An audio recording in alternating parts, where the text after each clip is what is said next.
The terms conspiracy theory and conspiracy theorist are evoked as a means of protecting a lie. I have never heard either term used in any other way.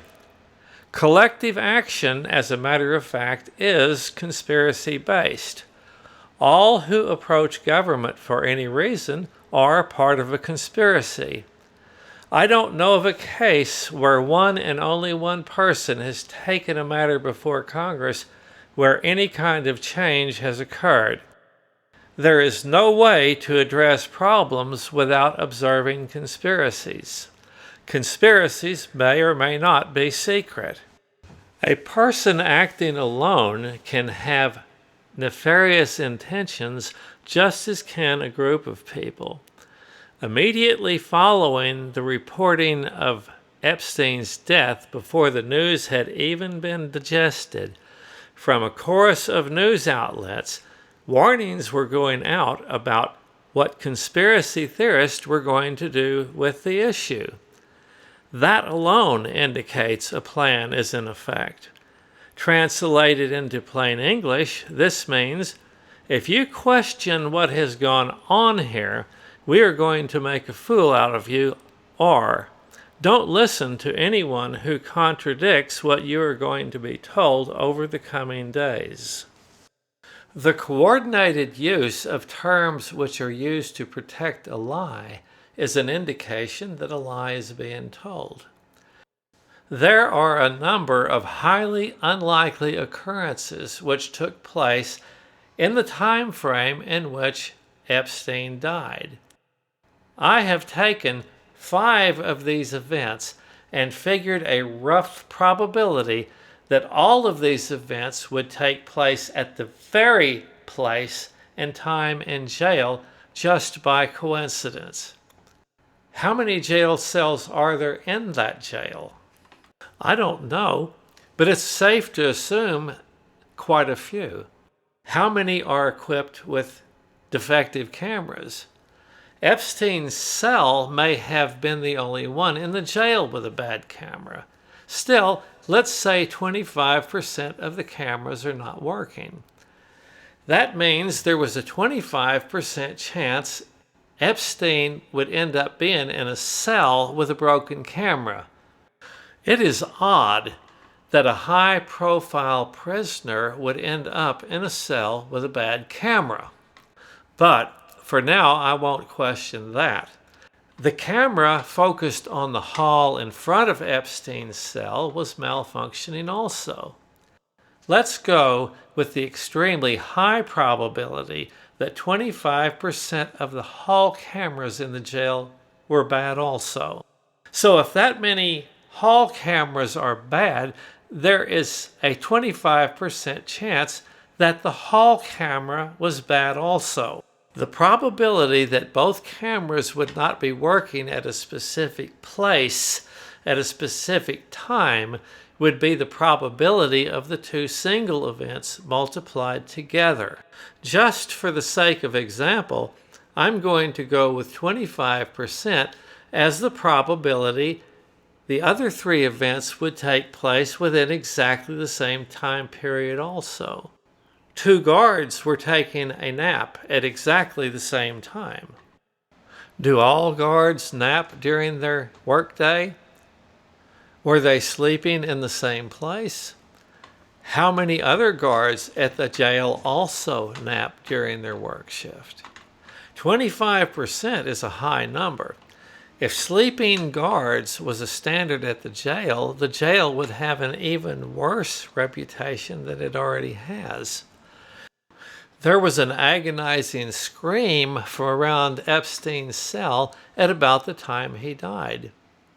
How common are agonizing screams in the jail? Let's say during any hour there is an agonizing scream from a cell in the prison 25% of the time.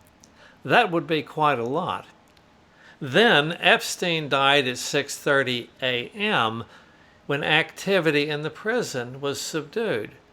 To find the probability that all of these weird things happen together right about the same time, we just multiply 0.25 by itself 5 times. The final probability that all of these events would occur all at about the same time and around the same place is 0.09%, which is of course less than 1%. There is not much chance that Epstein's death occurred the way it is said to have occurred according to official sources. The art of not knowing is a skill that good politicians cultivate. There are lots who know what is going on. They are pretending they don't know because it is in their best interest to assume that posture. Why else would no politicians speak up? The reason is that it is better to let a multitude of important people who are guilty of child sex crimes get off scot-free than it is to allow the power structure of the world to collapse. Look at some of the names already known to be on the list. I read a story one time about a group of parishioners who were concerned that a mob boss was a member of the parish. They told the priest that the mobster should be excommunicated. The priest agreed, but explained that under current circumstances, that was not possible. The mobster tithed more than anyone else, and the parish would not survive financially without his money.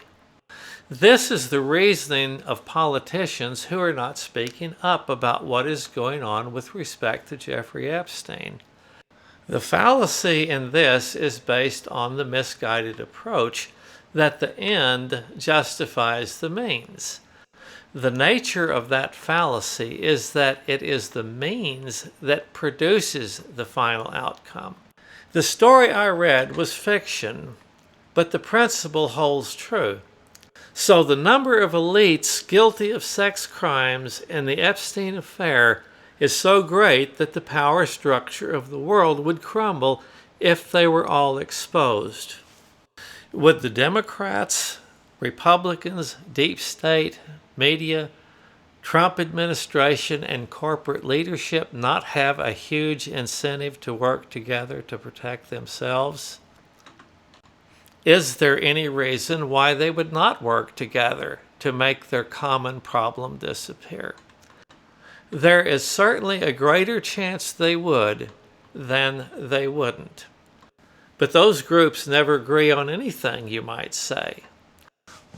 They would get past that to accomplish this. They can argue later. I'm James Quillian, Fantasy Free Economics. Why subscribe to the Fantasy Free Economics channel?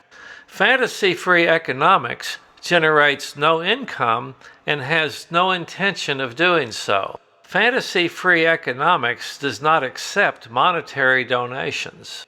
If you like the message in this video, subscribing ensures that others will hear it.